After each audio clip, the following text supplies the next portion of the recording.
상담할 때 이제 정보 고려 이런 것들을 부부 안에서 어느 정도 해야 되냐. 우리가 이제 상담자 윤리에서 볼 때 처음 구조할 때 전체 이렇게 상담의 구조화를 합니다. 아내 개인 상담, 남편 개인 상담, 부부 상담. 그런데 이제 심리 검사를 실시하고 해석하고 이럴 때도 마찬가지예요. 그러면 제가 개인 상담으로 할 때 아내의 이야기들을 남편이 알고 싶어 하고 남편도 개인 상담 때 아내도 알고 싶어 해요. 그러면 제가 각각의 개인 상담에서 했던 이야기들을 부부가 원할 때 그걸 공유하기를 원하세요? 아니면은 그건 공유하지 않기를 원하세요? 하고 물어봐야 돼요. 개인 상담할 때 각각에 아니면 전체 있을 때 물어보고 그러면은 이제 공유해도 괜찮다 대부분이 그래요. 근데 공유하지 않기를 원하는 부부가 있어요. 그러면 이제 부부 상담에서 공유하지 않는 예외적인 원칙이 있잖아요. 폭력 또 이런 여러 가지의 그 예외적인 사항이 아니라면은 비밀을 하셔야 돼요. 서로 위험하거나 이러지 않으면. 그 다음에 이제 두 번째 확인해야 될 게 심리검사. 심리검사에 대한 부분들도 어느 정도로 공유해야 되느냐. 그런데 그것도 물어봐야 돼. 서로가 각각의 배우자들이 이 심리검사에 대한 부분을 알고 싶어 하는데 이 검사 결과를 서로가 좀 같이 심리검사 해석을 받기를 원하세요? 각각 받기를 원하세요? 그리고 이걸 공유하기를 원하세요? 이렇게 물어보는 거죠. 그러면 이제 제가 했을 때는 대부분 각각 받고 전체 받고 욕심이 많죠.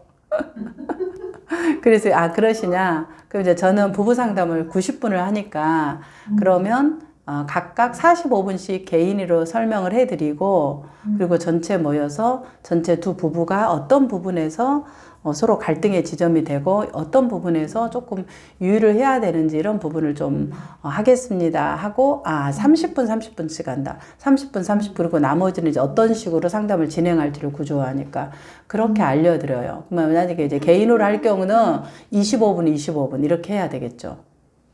그러면 그 따로따로? 따로따로. 예. 그렇게 이제 상담을 하고, 그 다음에, 전체 진행하는 거. 그리고 이제 정보 공유에 대해서는 각각 물어보고 하는 것이 사실은 굉장히 안전하고 상담사도 이걸 어떻게 해야 될지를 묻는 거. 그 다음 이제 유의해야 될 게 이런 거예요.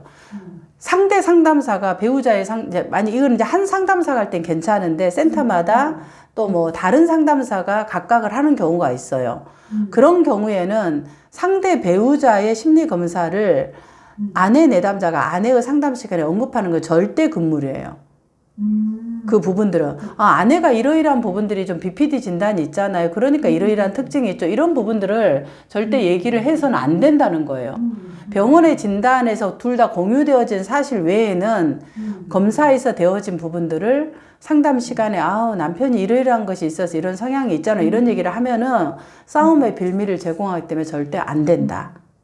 그래서 이런 것들을 좀 요즘 제가 남편분 심리검사를 했는데 부부가 그 내담자가 자기 배우자한테 자기 심리검사 결과를 설명해 주는 게 필요하다고 동의를 하셨으면 동의를 하셨으면 그냥 그 부인하고 상담해서 그런 부분을 하는 건 괜찮죠. 동의를 하는 경우에는 동의를 하는 경우에는 근데 이제 이런 얘기를 돌아가셔서 이 부분을 서로를 공격하거나 이렇게 해서는 안 된다.